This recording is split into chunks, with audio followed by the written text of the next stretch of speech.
Welcome to Stargate SG1 for the first time, still not a Star Trek podcast. My name is Jeff Aiken, and I'm watching Stargate SG1 for the first time.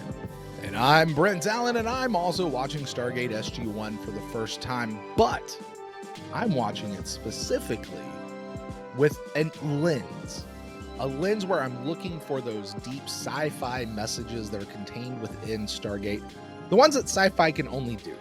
You know, the ones that hold up a mirror to society, tell us how we can be better human beings to each other, or just give us hope that there could be a future out there for us. This week, we're watching an episode called Touchstone, and I'm really anticipating this one to resonate with me a lot. This is going to be, I'm just saying it, I'm proclaiming it now. This episode is going to be Senator Kinsey coming in and just forcing bureaucracy onto the SGC.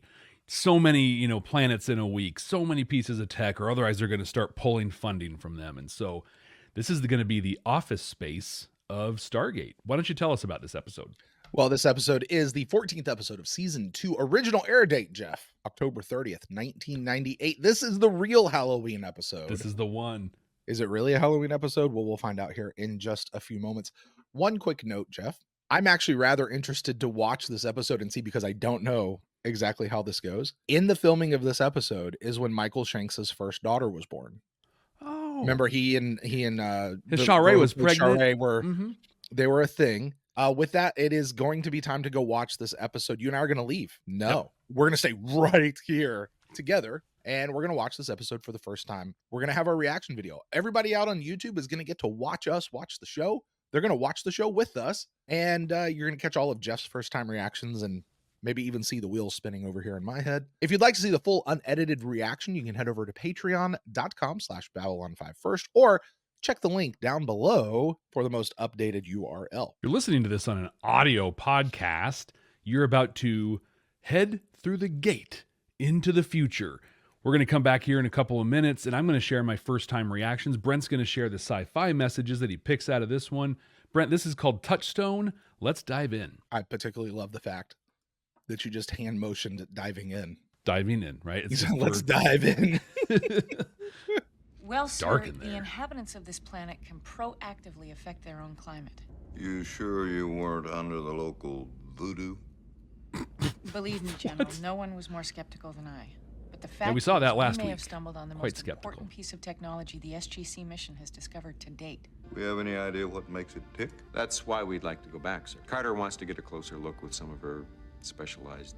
I like this. O'Neill's not being smart alecky. He's just like, we're genuinely curious about this. I believe that's the technical term, sir. I also like so how does it work? That's why we want to go back, General. Yeah. Like, We don't know. We want to Right. know. right?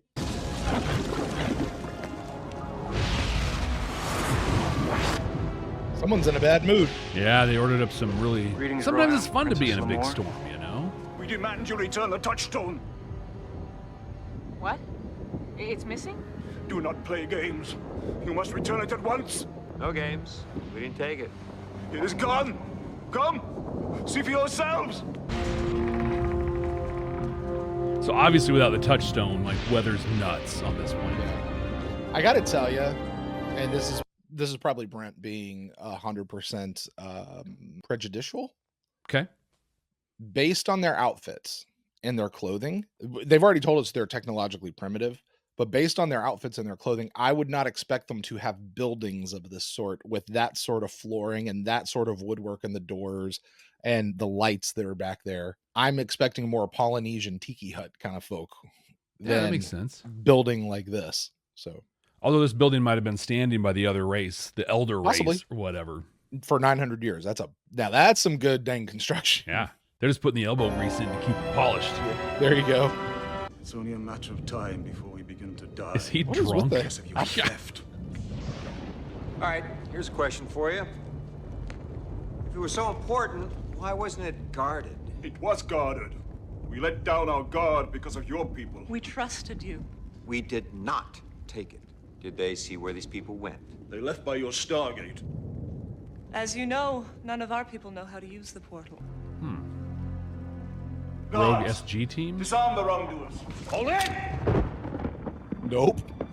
Wow. Nope. That's the colonel coming out right there. All right. Yep.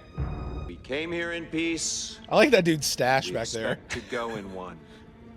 Peace. And explain yourself. One piece. But be warned. If your answers are not satisfactory, then we have no choice but to seek retribution. You know what I love? Sorry, I'm just thinking about this. Here's what I love about what happened here with Jack. And I'm probably going to piss some people off when I say this. And here we go. Here you go. Buckle in.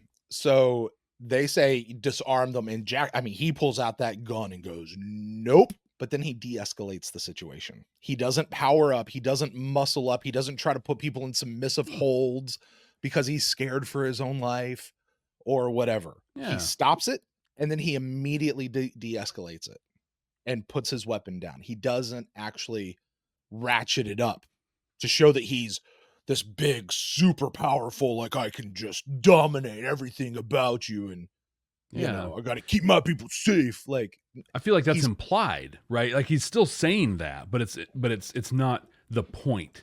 You know, a lot of times it's like, you better shut up or I'm super powerful. His is, hey, I've got the upper hand here and now let's be cool. Right. Well, I mean, you know, so I think of things that we would see in our own modern era here. And that's when now all of a sudden, get down on the ground, get down on the, and they're going to like cuff the people and they're going to, you know, because you did something and because you had the gall to pull a weapon on me or to try to do something, I now have full permission just to unload on you and do whatever the heck I want because I'm like that. And I got to power up on you because have small stuff feet. Yes. You know, they say about people with small feet, they wear small shoes. Yeah. That's a great observation, though. If the thieves who took the Touchstone used the gate to escape, then the only hope to get it back is to let us go back through the gate. I mean, it's very Star And if they Trek, did right? come from Earth, we have technology that you can know, help us find they're out who the talking. thieves might They're have not. How do we powering know that up. you will not use the gate to escape responsibility? Trust us? Yeah, try that. We are a simple people, Colonel. We have no means to protect ourselves from this disaster. Yeah, but even if you don't trust them, it's not going to help you. Pressure, but we can handle that. So it's not a Kinsey episode. We're not getting bureaucracy out of this one. You don't know that, right? Which is So probably immediate impressions for you. This is a cool story, and I think right out of the gate, what a cool thing to start examining is like just that loose premise and the assumptions that are made. You know, well, how do you know it was us? Well, we saw people that came in the night, and I mean, sort of were dressed like you, so I mean, it had to be you. What's this about, Colonel? So they might have a rogue team or people or something. First thing you should do is hit the redial. Be like, what was the last thing that came was through? stolen, sir, by people wearing SGC uniforms who came and went through the Stargate. What? Well, who was it? Everyone involved here would like to know that, sir. That's I why don't you need to go appreciate talk your to him in his implication, office. Colonel. Yeah, he's like, Why would I send your team to study the thing if I knew it wasn't there? No implication intended, sir. Yeah, that's not what he said. But circumstances do beg the next logical question, which is, could any one of the other SG teams have gone through without your order? Jeff, what do you make of this on a leadership level from Jack leading up to Hammond? He's like, General, we got to go talk. And I need to know that you didn't do this. Effectively is what he's saying. Like, tell me you didn't do this. Okay. So now, like, he immediately trusts Hammond. Like, Hammond says, this was not me. Okay. So could it be this other thing? Now let's start working the problem. Like, I love. That's great. You know, I think too, the way he, like what I almost heard him say with the other question, he's like, then the question is, did another SG team go? But what I almost heard was, if not you, then who? Right. And it's just a logical question. I think Jack's doing a great job. Hammond, on the other hand, somebody pulls you into your office, you know, someone who reports to you and they're like, hey, we got to talk about this. And they dump something on you that could be implicated towards yourself. Yeah. You get defensive. That's not helpful. Right. What you do is you say, that's really interesting. Tell me why you think that. Help me understand this. Like, let's just be open to the idea. And then you have a conversation, but immediately Jack's having to again de-escalate a situation that he's already entered into the right way that should have built-in de-escalation. I do, however, appreciate what, like, Hammond limited his curtness. Yeah. He was like, I don't appreciate that implication. Like, no. I think he could have been more direct. This wasn't me. So where are we going with this? Yeah, you know? yeah. Not me. But, So I mean, he should have been the yeah, one, right? It wasn't me. So where is this happening? Yeah. How are we going to figure this out? What's the mystery here? Yeah. Not without my knowing about it.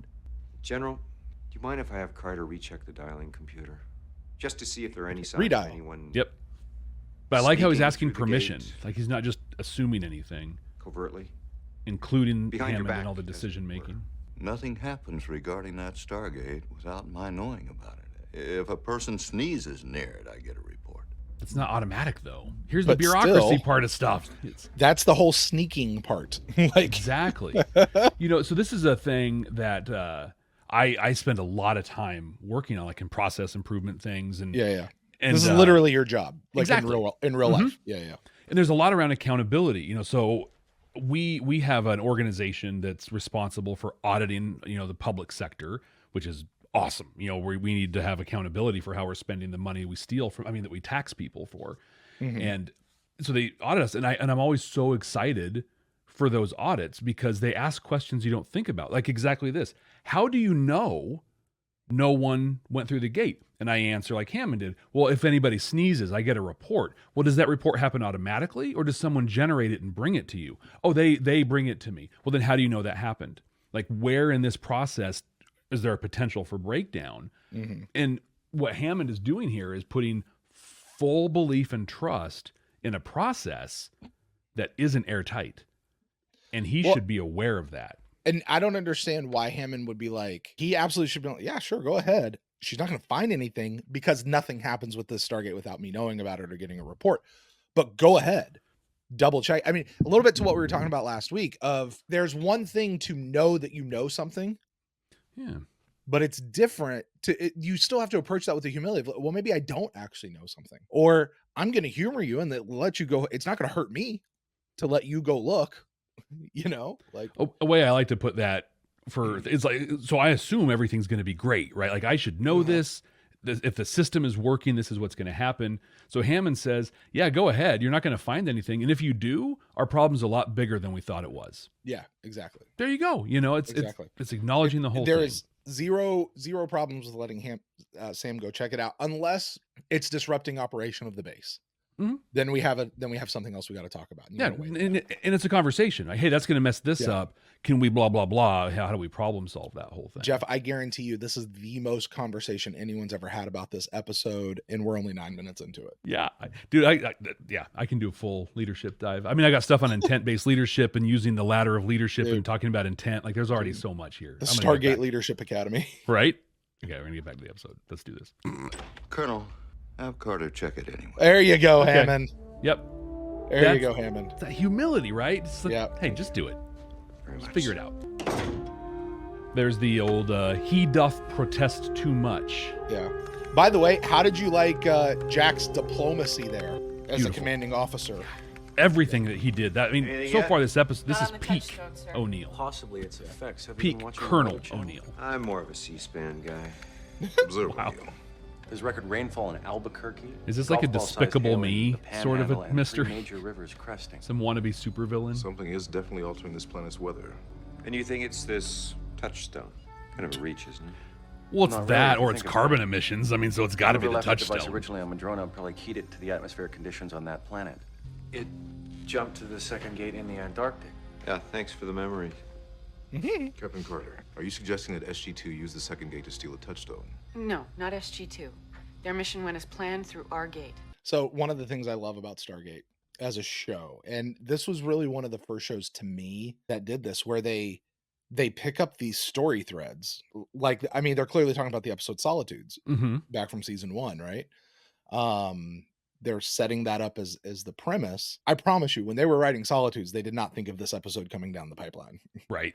But they're able to pull on that mythology so seamlessly. And they do a great job of hand holding us through, like, hey, by the way, there was this thing that episode. Happened. Yeah. Right. Here's everything you need to know. Right.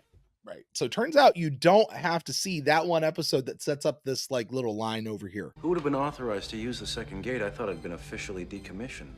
It was. Officially.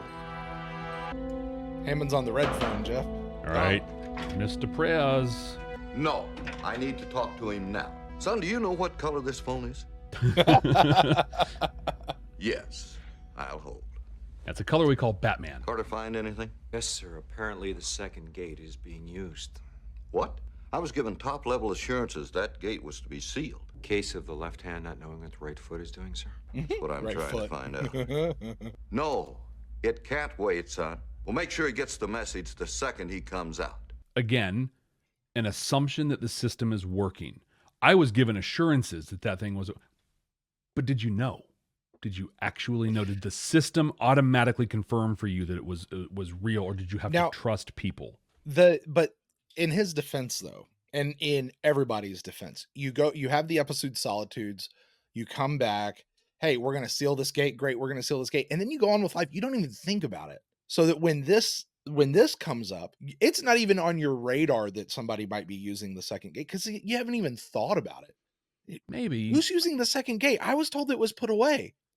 Well, apparently somebody got it out. I love Jack. He's screwing up the phrase on purpose. The case of the left hand not knowing what the right foot is doing. Mm-hmm. Yeah, I don't know. I feel like if I had this intergalactic thing that ties to potential world-destroying enemies, I wouldn't assume anything. Yeah. And I wouldn't forget about it. And that's why I was saying earlier, like, yeah, it's shut down, but even if it's electronic monitoring, have something. Well, if you're Stargate command and you find a second Stargate, aren't you, and you're going to have that second one decommissioned, aren't you putting that in your warehouse? Yeah. As Stargate command, like that second gate should be under your purview always anyway. Just saying. Yeah. Blow it up, move the pieces here. We catalog them, we inventory and guard them. And they're on level 32. Yeah. Because with that Naquita is get that with some potassium and it gets wild. Right. God, even that alone. Just leaving that big old chunk of Naquita. Getting way too deep into stuff right now. Well, I think we're we've crossed the line into overanalyzing it. Wasn't available. Every time I call, he's tied up. It's like someone is orchestrating his schedule to keep us from speaking today. Like a Senator Kinsey, maybe? Sir? You're going to love this, Colonel. Guess who just got himself reassigned to Nellis? Do tell. Colonel Mayborn. Oh, well. There we go. Nellis, that's the base we send the technology we bring back through the gate, right? Yes, the Groom Lake facility. Area 51. Dun, dun, dun. I like that. Jeff, we just got into Area 51. Right? It's bound to happen. Colonel, I need some documents hand-delivered to the Groom Lake facility. Are those documents sensitive enough to warrant a three-man team with the Jaffa escort, sir? Absolutely. Well done. Look at Teal'c. I love Teal'c. Yep. He's like, I'm going to zat somebody today.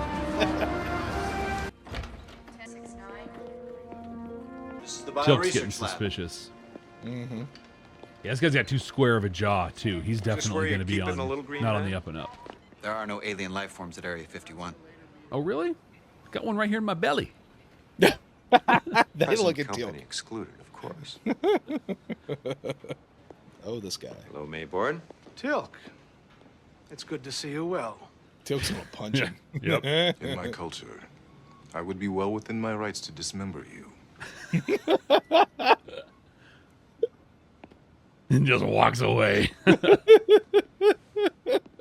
Well, is there something I can do for you, Colonel O'Neill?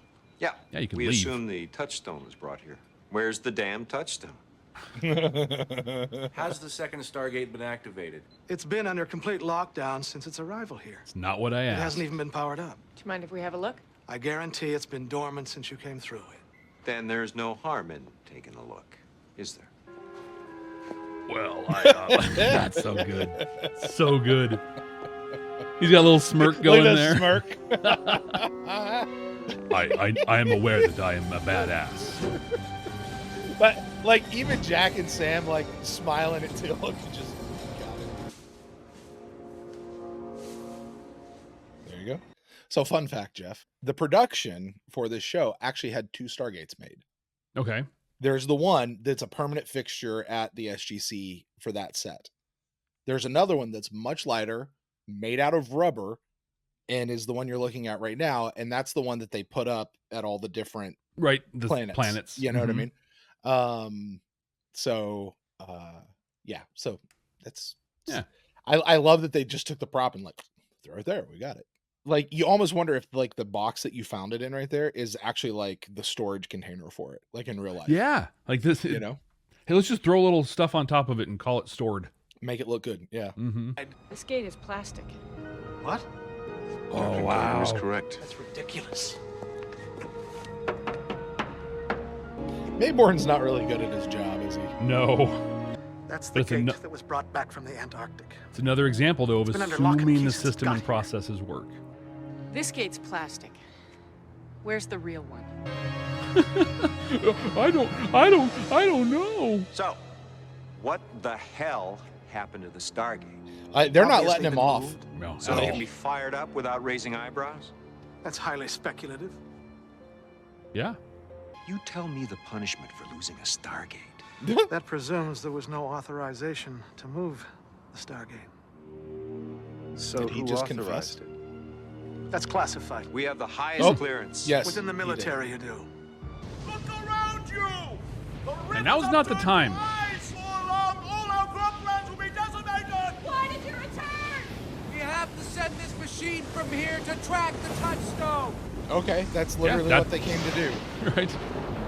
Good plan. Glad you thought of it.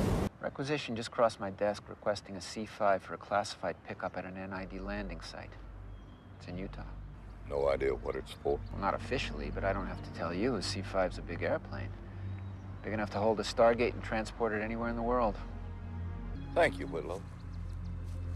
Did you approve the George. requisition? Because that's kind of important to know. Does this mean we're even? If it pans out, it does. I don't want my people mortally wounding another American who may just be following orders. Understood? That's fair. Taking that high road keeps them, like you're not coming in and trying to mess everything up. You're still you're not playing by the rules, but you're within the rules for being outside the rules. Very much out in the open. That box looks way too small to be a Stargate. Stand to, gentlemen. Keep They those literally hands made it visible. all the way across that floor. Nobody turned around. Nobody heard the footsteps. Who the hell are you? No one's damn business. Step away from the crate. Like they're just soldiers. They're not, they're not evil or whatever. It's gonna fight back. They're just doing their job. Nope, don't fire. Go! Don't do it! Belly flop. Oh, missed it. What? I missed the address. Is that Touchstone?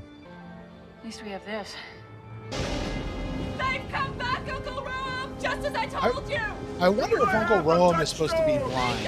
Remember when he was like looking up with his eyes and everything Yeah. and stuff? Like, I wonder if his character's supposed to be blind. Yeah, and the way he's kind of grabbing the Touchstone. That's an interesting choice. Yeah. That frankly I don't think works. He certainly didn't give the impression of being blind when we first saw him. No. You know? Let there always be peace between our worlds. We must remain vigilant. Yeah, just make sure your guards are paying attention this time. Well, he chilled out real quick, didn't he? Like I think it took a lot of self-control for Jack to not be like, yeah, and no thanks to you.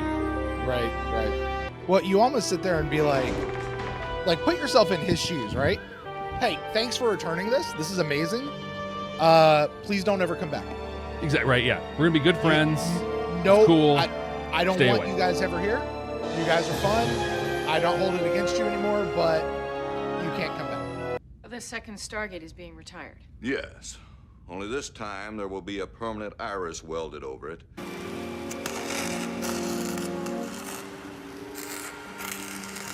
This puts you out of a job, Mayborn? Oh, you'd be surprised. Strange things happen in high places, Colonel. Don't I know it?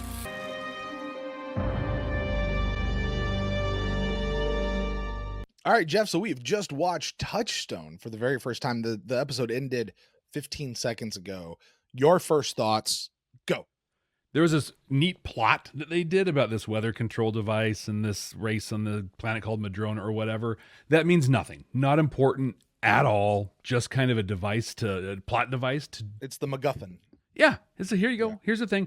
Yeah. Now, what we have is I love this because now we're putting that thing in place where we can't trust our own teams. We don't know who's like on the pure Stargate side trying to live the mission and do the stuff, and who's on this mysterious kind of civilian driven thing that is tech at any cost. We've got the conspiracy going. And I love the way they set Mayburn up in this whole thing where like he's clearly the face, right? Like he's clearly involved, but he's good enough at what he does. He's slimy enough to just not give him anything solid. I'm excited about this storyline. It's cool that they set him up in Area 51. We got to see that, which is, I mean, of course that happened. You know, of course we ended up there. I think we have a new character that we might be seeing from time to time named Whitlow. It's a buddy of Hammond's who he owed Hammond a favor, so he got some information that led them to where the Stargate was. Because that was another cool thing about this episode is it called back to season 1's Singularity, and it was about that Stargate there. So it's some neat continuity. But this guy Whitlow had some information. He seems to be pretty influential, powerful guy. They spent a good chunk of time like making sure we knew his name and his connections. So I wouldn't be surprised if we see him more often. I was kind of frustrated with a couple of things in this episode. So the Madronans or whatever, their chieftain guy, like at the end we were speculating like is he supposed to be blind? Yeah. Or is he just drunk? Like just really weird acting choices that didn't make sense. I looked it up. He is supposed to be blind. Okay. Yeah. Well, that's fine. But being blind doesn't mean you talk like this when it's like, okay, let's weird, whatever. That was a little frustrating. But the thing that really got me in this one is they came with this brilliant plan to go off to Madrona for whatever reason, and then send a Malp through the gate, overload it so it comes out through the second gate so they could find where it was. Whole point they're talking about is we'll send it through, we'll have GPS running so we can geolocate it and know what's up. Malp comes out and they're like, hey, let's get the cameras online. And then like minutes later, hey, let's try and line this up with the GPS. The whole reason they sent it. What are you doing? There's a lot in this episode that probably has nothing to do with the story or Stargate or anything, but really spoke to me. These massive assumptions that processes just work, that systems just work, that everything's going to turn out fine. You know, it started earlier with Hammond saying, if anything happens to this Stargate, if anybody so much as sneezes around it, I get a report. Do you really though? Right. Are you just, yeah. I've been assured from the highest levels that gate has been shut down and destroyed. Really? Because it sure seems like that hasn't happened here. And so I from like a just organizational kind of a thing, process improvement with my Lean and Six Sigma stuff. It's just like, oh yeah, this is good juicy stuff. But it played out in like this. So I think the overarching story. Correct me if I got this wrong, but there's some mysterious faction that when they were building the Stargate program was advocating that we go out and we grab tech by any means necessary. We don't consider intergalactic implications, diplomacy or things with other races. We just snag it and use it as we want. They were quiet. They were whatever. Not enough strength to make that happen, but it seems like they're making it happen anyway. On the sly, there's some civilian oversight that's making things happen and getting them going there. But I think that the fact that organizationally in the DNA of the Stargate program, of the Air Force, of the military construct, all the way up to the president, is built around the assumption that a decision was made, there's a system in place, so we're fine. Right. And the civilian crew, I'll just call them the dark faction or whatever, they're totally leveraging that to getting in there and just, they think everything's going to be fine. So we'll just sneak in and do our own thing. I hope that this is a long-standing storyline that will span seasons and is just going to be little pieces that show up like annoyingly or whatever. As we're specifically, I'm sorry, specifically, you're referring to the storyline of this other agency that's trying to do something. That's the one you want to see that spans seasons. Yes, the dark faction thing, and they show up. The occasional heist, the occasional thing or whatever, and builds up and up. Because like we're going to deal with the Tok'ra and the Jolinar stuff, I think, through a lot of this season. So here we've introduced this concept. I hope that we see it kind of pop up a little more. But I think this is a lot of fun. Like I feel like I enjoyed this episode more than I should have. But I really had a good time watching this one. I think if you're listening on the audio and didn't get any of our reaction to this, I think we had some good deep dives and some good conversation things that come out of it. Like, Yeah. I don't know. This is a maybe better than it deserved to be episode. Jeff, what about do you you? remember? Do you remember when we did The Enemy Within? Yeah. And I said to you, this is not an episode I like, but after going through it with you, like my opinion of the episode skyrocketed. Mm-hmm. Touchstone is not an episode I like. Really? Touchstone is an episode that, frankly, I forget exists every time I go through the show. Wow. And it's not until I get to this point that I go, oh yeah, I forgot about this episode. There's that thing. Like the one image that I actually remember is when the Stargate is laying down and it whooshes up out and they do this like diving thing, like belly flop, full on belly flop into the Stargate, right? Yeah, dude puts his arms out and everything Oh, when yeah. he goes Oh, in. yeah. That's the only one that I remember. You know, can you imagine what that's like coming out on the other side? Right. So you're going down like this, but then you exit like this, you know. My opinion of this episode has improved. Yeah. But it has not skyrocketed. Okay, that's fair. Now, I'm not here to talk about my opinion of the episode, but you referenced just a minute ago, Jeff, that we had a lot of conversation during the episode, particularly in the early moments of the episode. Mm-hmm. A lot of pauses.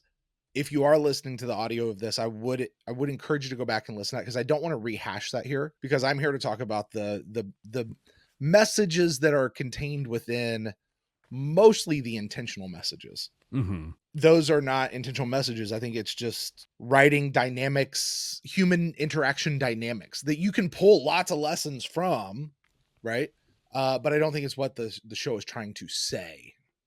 I think if it wasn't two people with extensive experience and training and education around leadership and management and processes, if it's not that, all that stuff we talked about in their flight is just like, there are people who watch that and they're like, wow, I never even would have considered that as a thing. And I could do this whole episode on just that interaction between Hammond and O'Neill.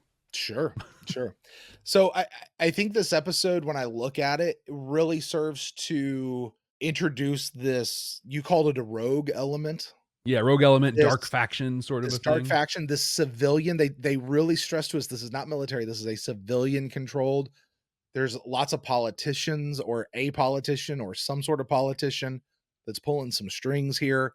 People who wanted all the stuff brought back. And Jeff, we've met people who, you mentioned Senator Kinsey earlier. I don't know if you remember General or Colonel Kennedy, I think was his name. Again, back during the Enemy Within. Yep. You know, he just wanted to take Teal'c and take him back, and real Bruce Maddox type of thing, Totally. you know, going on with Teal'c.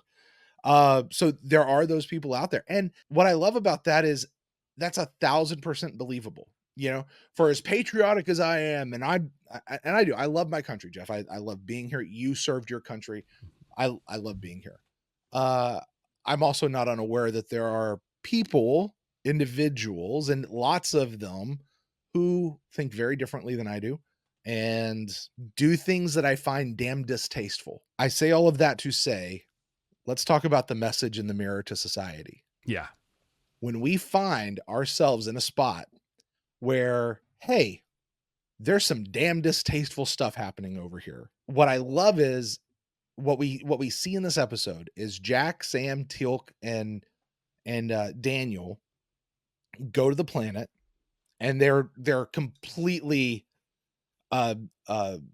blindsided by, oh, there's another group that came in and they look just like you and they were dressed just like you and they stole our stuff. And like, we didn't do it. Recognizing that those people were telling the truth, you know, or at least giving them the benefit of the doubt. They said, okay, we'll take care of this. We're going to go home. And they came home, they took it seriously. Mm-hmm. And Jack went and he had that conversation with Hammond. They went and they figured some stuff out. They went and they went to see Mayborn. They didn't let Mayborn off for anything. At all. Mayborn was acting his butt off until he stopped and then fully confessed to, yes, he's the guy who, if he's not in charge, he at least knows exactly what's happening and who's who and what's going on. And Mayborn's all sorts of dirty. It was brilliant how he did it, because it was literally like, hey, I am the guy. Also, I'm not telling you I'm the guy. And I'm not telling you there's another guy, but like me or someone else are the guy, and there's a thing going on here, but I'm not giving you anything on it. But 3 seconds earlier, you could see it in his eyes. He was like, "Oh my God, what happened? What happened? I don't know." And they're just like, they're not even buying it for a second. Didn't even buy it for a second. And I think like in a regular TV show, that scene, that moment where his eyes are like, "Oh my gosh," that would have been a push to close up to commercial, and that would have been the end of the scene. But it kept going, and Jack's just like, "More, tell me more." We're not like, you're full of it, and that broke him, and it was great. Yeah. And so they go and they keep working, and there is this thing Hammond brings up. I don't want you shooting on our own people who may just be acting under orders. Of course, Jack breaks that whole thing because he shot multiple times without actually having it be a last resort, and they were not being fired on at the time and all that sort of stuff. But this is one of those where it's people are assuming responsibility to be faithful and honorable to the other people, even if it means busting your own folks. Mm-hmm. You know what I mean? And when I talk about intentionality of message, I think that's I really do think that's a lot of what our writer was trying to get across, that here in a situation like a Stargate command, okay, something that's very secret, very being done, we go out, we make friends with a lesser known group of people, bad stuff is happening. Okay, we'll take care of this. They're not just gonna be like, "Oh, well, I guess that's just some of our own people, and I'm not gonna do anything to them. Sorry about your luck." You know what happened here, Jeff? They learned. Last week we said, listen, this happened to them twice. They met the Nox. They met who was it last week? Oh, the Salish. Yep, Salish and the Spirits. And they screwed up on both accounts, locked themselves off to those people, and in this one, they went and did what they needed to do. And they maintained an open diplomatic relationship with these people, but they also held their own country to a higher standard, to the standard that they purport to do. And I hear Captain Kirk's voice. It's one of the ringing lines from all of Star Trek, from the Corbomite maneuver. It's time to see if our high-sounding morals carry any weight. Are we going to actually live by these things that we say we're going to live by? Are we are we as humans visiting these other planets purporting to be friendly? Are we going to make sure that we're not being abused even by people who are from our own place, who are real seedy? I'm going to protect you against your enemies and the bad parts of ourselves. Foreign and domestic. There you go. That's the phrase. Yep. So that's the oath. We have our own stuff, and we've got to take care of it. I love it. Jeff, I'm giving this one 2.5 chevrons. 2.5? 2.5. That works. Right in the middle. That works. It's a right in the middle. I think the vast majority of this episode was all about this rogue group and Mayborn and NID and what's going on. As you said, the whole thing with the Touchstone and those people, they're so forgettable. Yeah. It's a MacGuffin through the whole show. But I love that. I love this particular message in the show. I might have gone low. This probably could have been a little bit higher on it, but maybe. That's where I'm looking at it. But one of the things I like, and you said, is like this is showing that they're learning, and specifically from just last week. Yeah. Last week, the way that O'Neill was able to kind of make everything cool was being accountable. Yeah. Like, hey, let's just tell the truth here. Let's get it all out. Let's say what we did that we probably shouldn't have done or said. Let's talk about this thing over here and just get it out. Same thing happened here. Yeah. In that, hey, it wasn't us, but it was us. And so we'll go take care of it. Like, we will take accountability for this thing that we didn't do, but because of everything, we're tangentially responsible for this thing, and we'll own that and go do it. And they took that real seriously. I think 2.5 might be low, but I also think it's pretty appropriate, because I think we're pulling a lot of it in because we just watched Spirits a little bit ago, and I think it might be front of mind for us still. Yeah, I would definitely agree with that. And I just want to recognize I may actually have been, I know I rate these things. I may rate a little more generously here with Stargate than I ever have with Babylon 5 or anything else we've ever done ratings for, or ranking ratings for. Yeah. And here's the thing, Jeff, this isn't in our notes. I'm going to add this. Make sure we add this to our notes so we do this. Hey, you guys out there, what messages did you see? Were there any that I missed?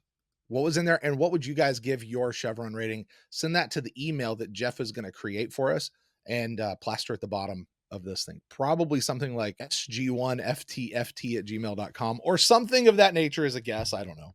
We'll find out. We'll figure it out. Yeah, well, you'll know before we know or after we know. And the whole hallmark of this is we just started recording and we're like, yeah.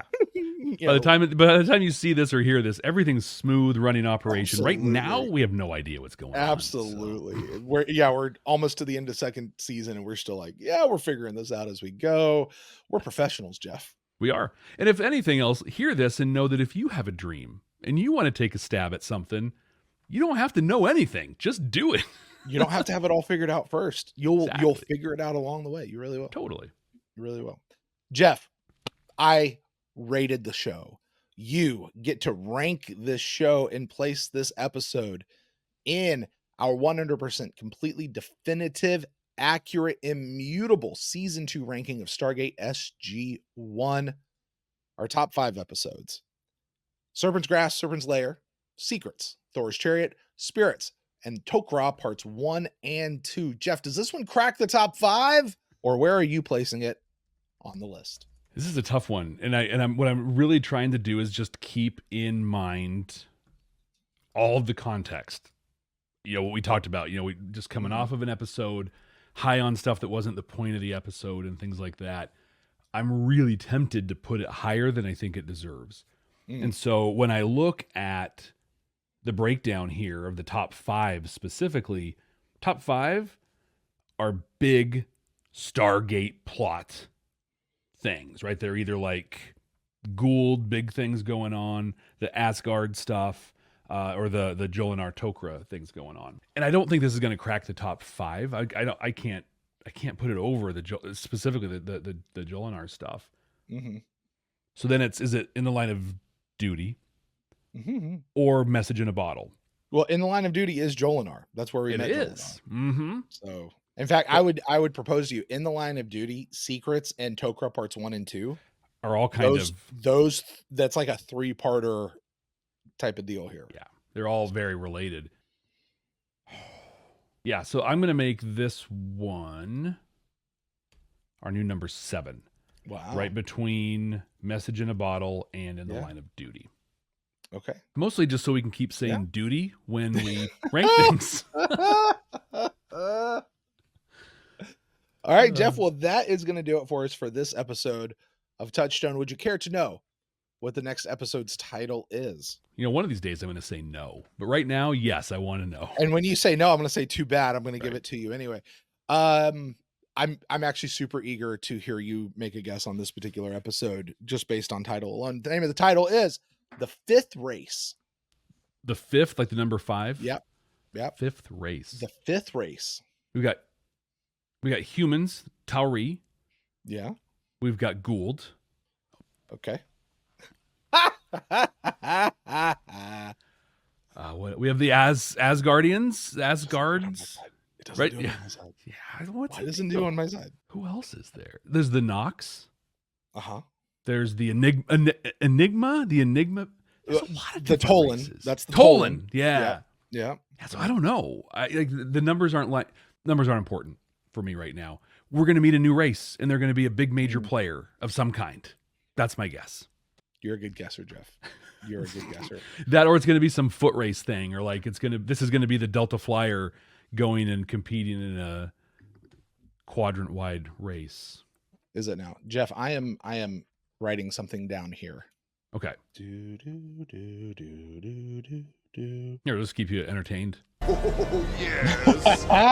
Always good to hear that one. Okay. I have just written something down. I am tearing it off. I am folding it over. I am writing on here. I've never done this before. Something I've never, ever done before. I have made a prediction. Okay. I'm going to take this particular prediction, stick it right back here. Mickey's going to take care of it. It's going to be right there the whole time.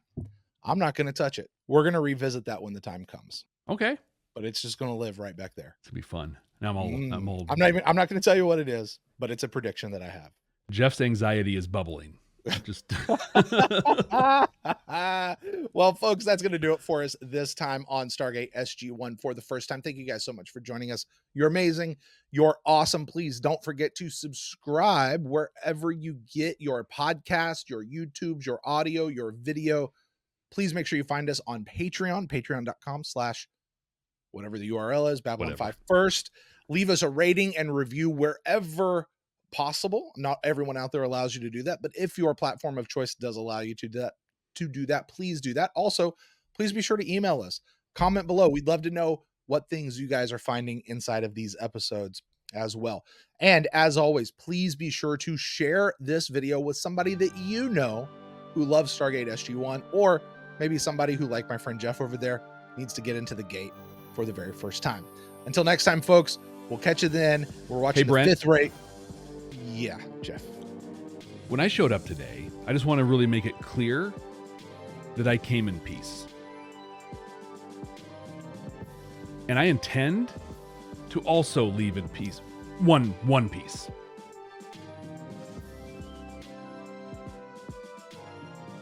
It's not going to happen, is it? Not doing it. Oh, God. No.